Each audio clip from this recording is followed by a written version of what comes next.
I'm at Machu Picchu. I'm going to do something I really am not excited about, but since I don't have anything else to do, I'm going to go ahead and do it this afternoon. I'm going to take you on a quick tour of Route 1B. The reason why it's going to be quick is because 1B is the one route you don't want to take unless you have to. It is basically you get a picture postcard shot of Machu Picchu and that's it. So come along with me and let's have some fun. Looks like I may be the last one in for the day, which is okay because tomorrow I'll probably be the first one in the morning. This is the line you got to wait in, although it's probably going to be a lot longer. I sat on the stone wall waiting for it to shorten quite a bit. Once you show your ticket and your ID, and make sure you bring a passport that matches up with your ticket, because if your name doesn't match up and you have someone else's ticket, you're not getting in. But you will take the little walkway along the side of the mountain, and pretty quick you'll find yourself overlooking parts of Machu Picchu. When you come around the corner, you get a really nice view of Huayna Picchu, and yes, you can climb up that mountain. There are a lot of ruins on the top. It's a really great climb. The views are pretty. You'd be surprised how easy it is until you get to the top. And then it's a little, at least for me, it was a little scary. You see some ruins before you go up. These were storehouses and lodging for some of the workers. Take your time and look off across the valley, because if the weather cooperates at all, you have some of the most beautiful views that you can imagine. This is maybe my favorite place to look across the valley and across the mountains. Got lots of options, but it's pretty obvious. There's a big sign here on the left that says Circuito Uno. This is the route that you want to take. The wooden walkway they added here takes a lot of stress off the stone walls. I think these particular walls aren't original Inca.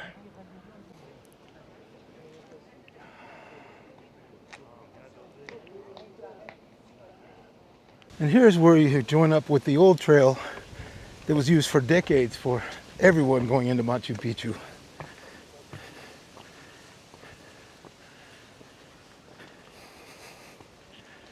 Can't tell you how many times I've climbed up here out of breath, trying to almost run up to be the first one into Machu Picchu itself on those early morning 6 a.m. entries.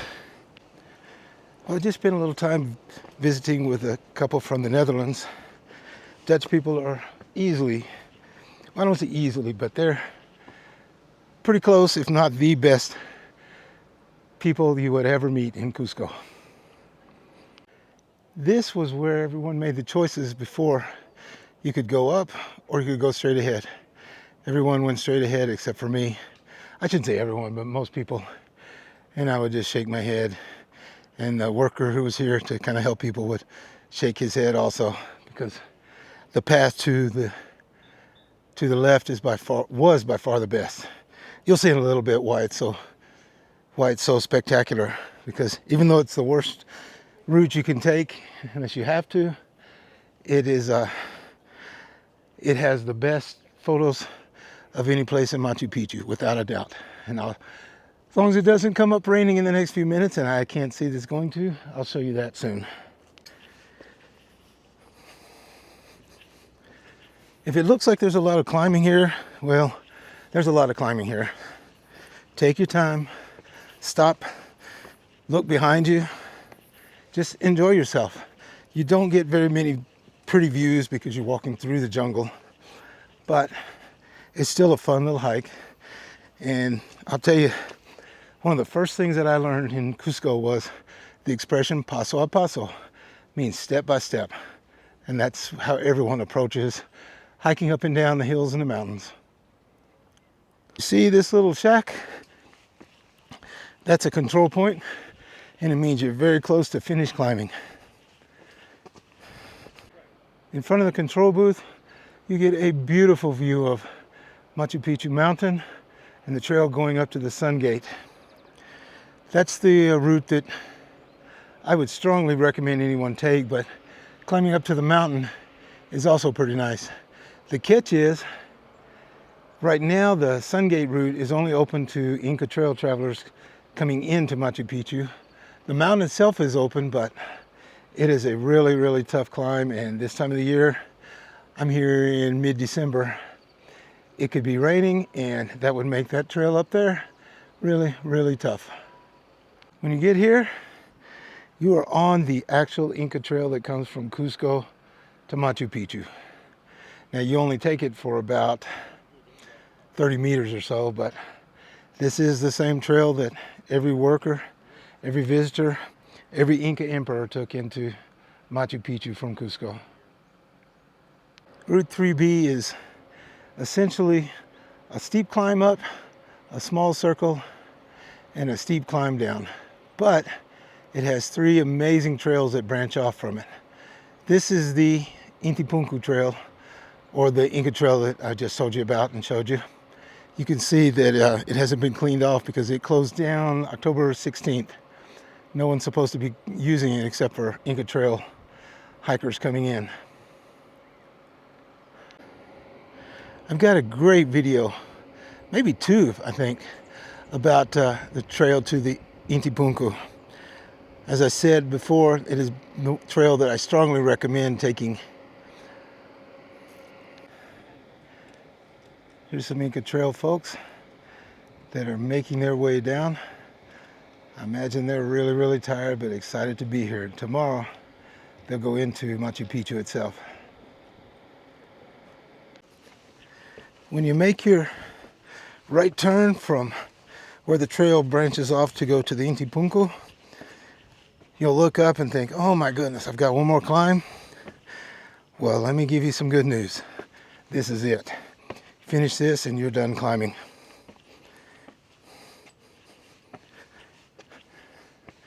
That's it. If you continue on straight, which you can't do without a ticket because there is a control booth, you'll be going on the trail up to La Montaña Machu Picchu, the big climb that I was talking about earlier. There's also some good views up here. Can you see the line going up the side of the mountain, almost straight up? That's where I hope to be when the rainy season's over next year. That is an Inca road. There are actually two Inca roads, but only one is visible from up here. And a few weeks ago, I found an old photograph that showed me some other parts of that road that I didn't know existed. There's a story that up there is another reasonably large Inca site. I was told by the director a few years ago that there's nothing up there, but I cannot imagine why they would build two roads going up to the mountain. And that is, it's a shame you can't see the top of that mountain. It's called Yanantin. It's a pointed mountain, very important around here. But I don't know why they would build a road going straight up to Yanantin, and it has relationships to other things as well that I'm not going to get into, but why would they do that and there be nothing up there? Can you see all the people down there getting their selfies?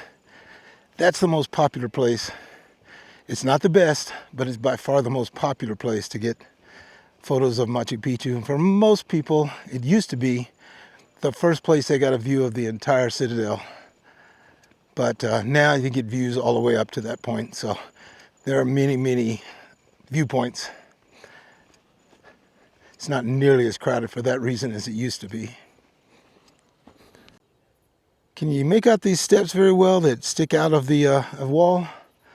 I call those flying steps, for lack of a better term, but they're all over certain places, especially between Ollantaytambo and here. They're very, very common. Not everywhere, but in this area, these kind of steps to climb up the wall are extremely, extremely common.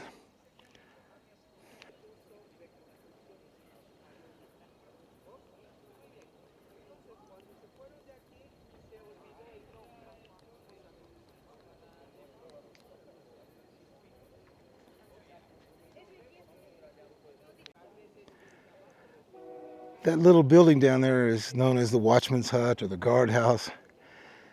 The area in front of it has been found to be full of stones that have been brought over from all kinds of places all over South America. It's generally supposed that they were brought by people as offerings to the gods here, and they were left outside. Some people probably couldn't get in. That was not common. A lot of people came to Machu Picchu for different reasons, but they still were not allowed in. And I'll show you one of the things that made the trip not so bad for them. They did get to see the site, and they were allowed to come to a place that was pretty special to the Incas. This particular building was basically a party house. How do they know that? Because excavations have found all kinds of chicha-related items, including storage vases. Chicha is a fermented corn drink that was extremely popular, and at that time was only used by the Incas and the elite. So it's been guessed that people who weren't quite elite enough to get into the actual main site of Machu Picchu, which was only a small group of people, the rest were allowed to stay up here, and they were provided with chicha, and they probably had a good time after all their travels to get here. And trust me, it is not a good place, or not an easy trip to get here. As you walk along this long building, you get some views of Machu Picchu down below, but it's still not the prettiest sight that you'll see for photographs. I'm coming up on that, and actually I'm kind of surprised. I didn't realize the sun went this far over in December. So I'm going to get some nice views up here. Just before you start back down, there is a third trail that branches off to the left, and it is the bridge to the Puente Inca, or the Inca Bridge. And I promise you, it is another one if you've got time.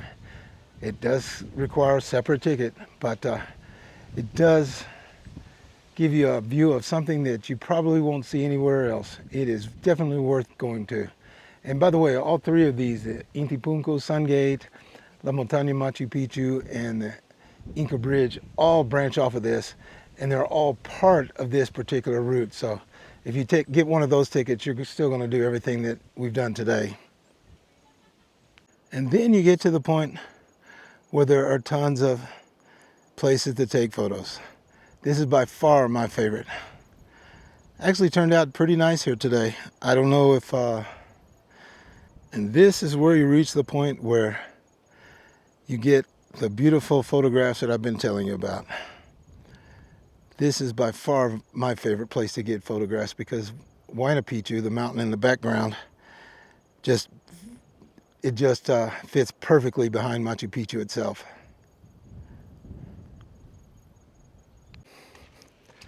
And then the trail starts back down. Not the most exciting trail in the world, but you do have a lot of spectacular views. Oh my God, I just heard one of the guides of one of the last people behind me tell his group that the city forms a profile of a baby llama. Oh my God, they come up with more garbage and lies just to get tips. I came in at the last time slot, 3 o'clock, and it actually was much better than I thought, at least in December. The lighting's pretty good. It's guys, I'm kind of happy that I did this now. And believe it or not, this is what I do when I'm bored. Come to places like this when I've got a little extra time. Tomorrow I'll be back here for Circuit 2, which is my favorite by far, but I'm going to get in early and hope I can get down to the overlook of the Sun Temple and see what happens when the sun comes up over the mountains to the east, actually more to the southeast, and see if it's what the guides actually say, where the sun comes through one of the windows. I have serious doubts that anyone has actually been here to see it. Guides sure don't do it because they're too busy looking for our customers. And I've never seen anyone else actually talk about it either anywhere else. So I'll see if that's another myth in the morning if the sun is out. I didn't see this at first, but if you go down a little further, there is one more spot to get photos. It's kind of nice. I don't know how much different the perspective is, but you can get some of the terraces depending on the kind of camera and lens that you have. This isn't a bad spot here.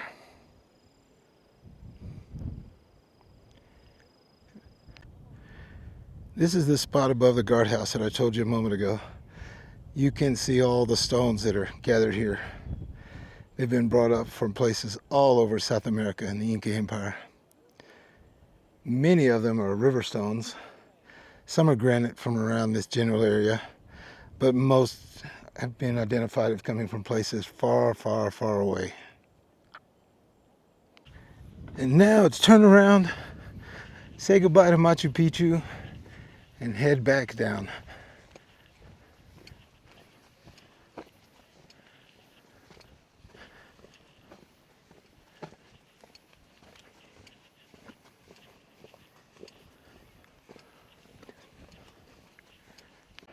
And then, if you remember where I showed you the Inca Trail hikers going down, that's the point where you go down also. And you just basically, well not basically, you pick up where you came up, the same trail down, and make your way to the exit.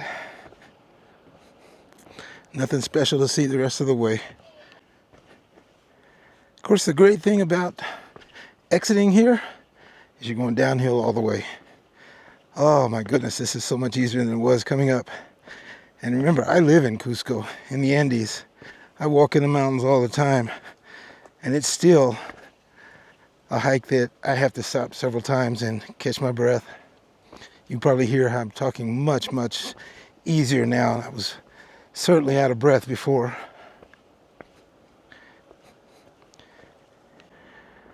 If it should be wet, as it's often foggy and misty, and sometimes even rain, be careful because the steps everywhere in Machu Picchu can become a little slippery. But if you have decent shoes, this granite is not nearly as slippery as it is as the varieties that are around Cusco.